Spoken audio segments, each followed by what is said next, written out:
Assalamualaikum, ahlan wa sahlan di Qala Rasulullah Channel.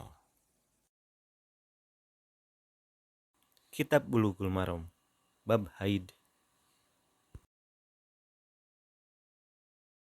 Kitab Bulughul Maram memuat kumpulan hadis-hadis tentang hukum Islam yang disusun secara sistematis berdasarkan bab-bab fikih, disertai penjelasan singkat tentang status hadis dilihat dari sisi sanad dan matannya. Bulughul Maram ditulis oleh ulama besar Ahlus Sunnah yang tidak diragukan keilmuannya, Al-Hafiz Ibnu Hajar Al-Asqalani. Beliau lahir, tumbuh, tinggal, dan wafat di Mesir tahun 773 sampai 852 Hijriah.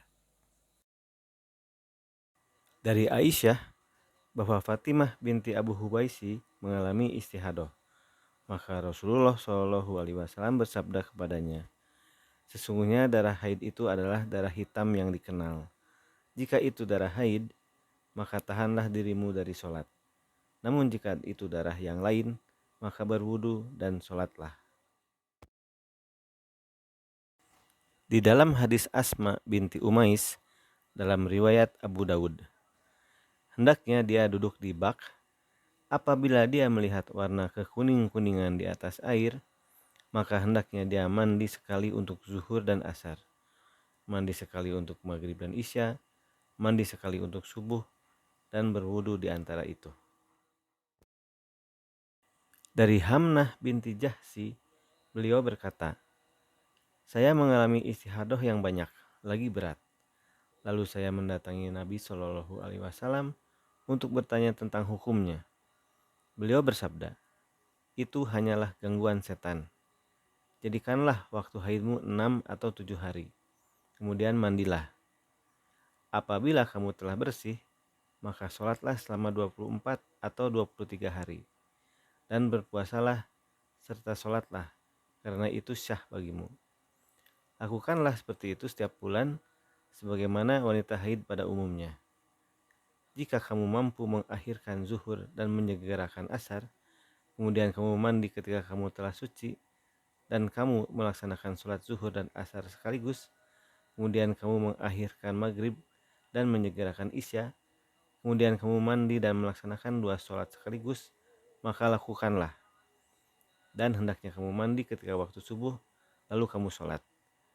Beliau Shallallahu Alaihi Wasallam bersabda lagi, ini menggabungkan 2 sholat dengan sekali mandi adalah yang paling aku sukai di antara 2 perkara.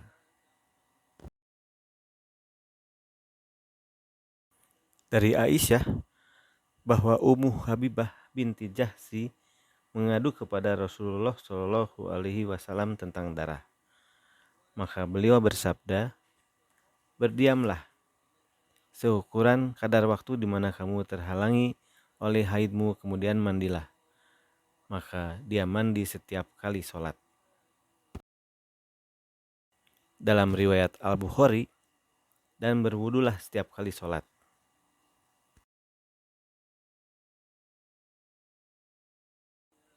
Dari Ummu Atiyah, beliau berkata, kami tidak menganggap apapun terhadap darah yang berwarna keruh dan kuning sesudah masa suci.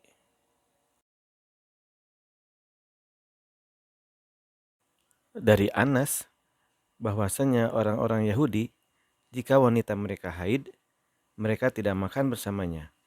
Maka Nabi Shallallahu Alaihi Wasallam bersabda, lakukanlah segala sesuatu dengan mereka kecuali nikah atau jima.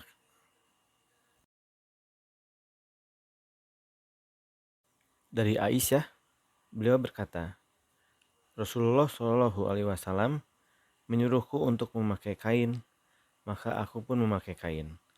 Lalu beliau mencumbuku padahal aku sedang haid.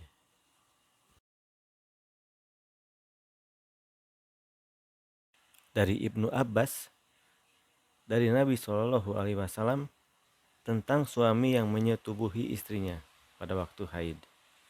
Beliau bersabda, hendaklah dia bersedekah 1 dinar atau setengah dinar.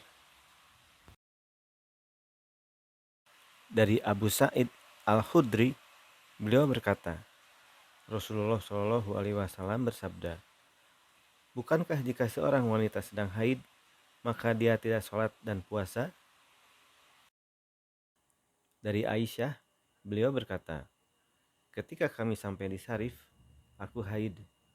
Maka Nabi Shallallahu Alaihi Wasallam bersabda, lakukanlah apa yang dilakukan oleh jamaah haji. Hanya saja kamu jangan tawaf di Baitullah sehingga kamu suci.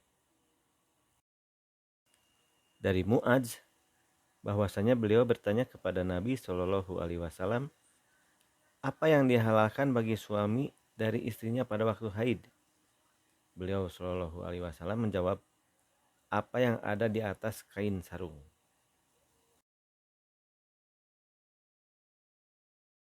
Dari Ummu Salamah, dahulu para wanita yang nifas pada masa Rasulullah Shallallahu Alaihi Wasallam duduk setelah nifasnya selama 40 hari.